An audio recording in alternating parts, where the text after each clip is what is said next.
In this video what we are going to work on, we are going to work on chained exceptions. हम इस video में काय पे workout करने वाले हैं, chained exceptions पे.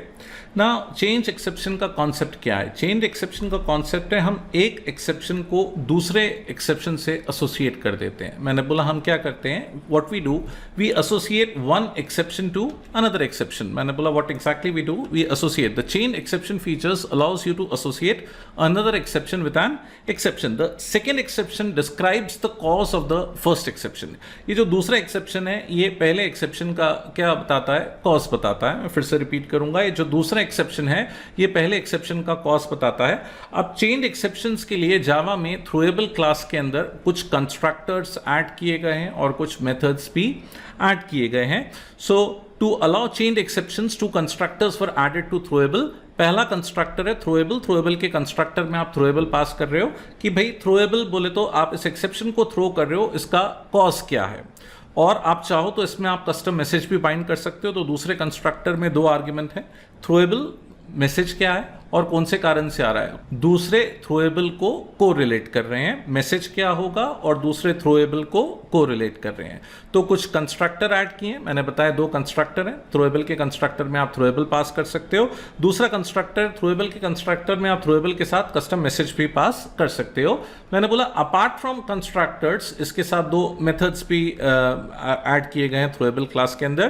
पहला गेट कॉज. गेट कॉज क्या बताता है, what is the cause of this exception, ये एक्सेप्शन कौन से एक्सेप्शन की वजह से हुआ, what is the cause of this exception.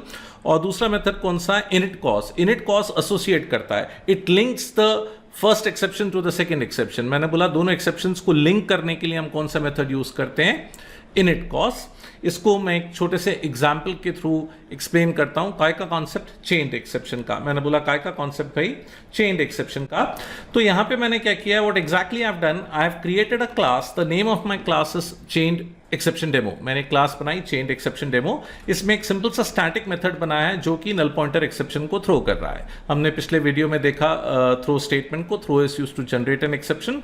तो यहां पे मैंने क्या किया है, what exactly I have done, I have created an object of null pointer exception.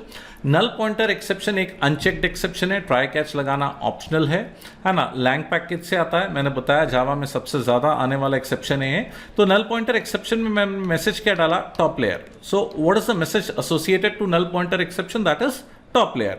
अब मैंने बोला नल पॉइंटर एक्सेप्शन का कॉज क्या है, अर्थमेटिक एक्सेप्शन. नल पॉइंटर का कॉज क्या है, arithmetic exception. In other words मैं बता रहा हूं कि अर्थमेटिक एक्सेप्शन की वजह से नल पॉइंटर एक्सेप्शन आया है, अर्थमेटिक एक्सेप्शन की वजह से नल पॉइंटर आया. तो I am associating the first exception to the other, है ना. तो इनिट कॉज क्या बताएगा, कॉज बताएगा. और यहां पे कॉज क्या है, अर्थमेटिक एक्सेप्शन. और अर्थमेटिक एक्सेप्शन में मैंने मैसेज क्या बाइंड किया है, कॉज.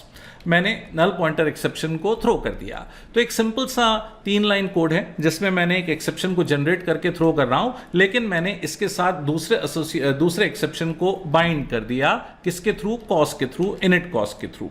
अब मेन में मैंने स्टैटिक फंक्शन कॉल किया है. स्टैटिक फंक्शन को कॉल करने के 3 तरीके होते हैं भाई.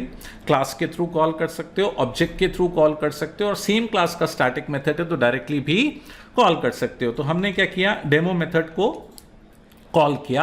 अब हमें मालूम है डेमो मेथड क्या थ्रो करेगा, नल पॉइंटर एक्सेप्शन थ्रो करेगा. तो try followed by catch. Catch में किसे कैच किया है मैंने, नल पॉइंटर एक्सेप्शन को.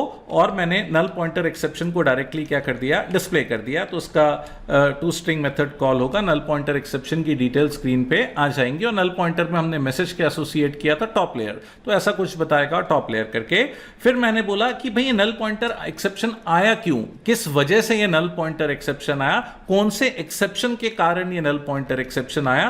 तो मैंने कौन सा मेथड कॉल किया, गेट कॉज. गेट कॉज क्या था, हमने देखा कॉज हमने क्या रिलेट किया था लाइन नंबर 4 में, इसका कॉज क्या था, अर्थमेटिक एक्सेप्शन. तो गेट कॉज हमें कॉज बताएगा कि null pointer exception arithmetic exception की वजह से आया है ना. अगर आप इसका आउटपुट देखें तो जब मैंने प्रोग्राम रन किया जावा चेन एक्सेप्शन डेमो, तो ट्राई के बाद ऑब्वियसली कर्सर कैच पे आया.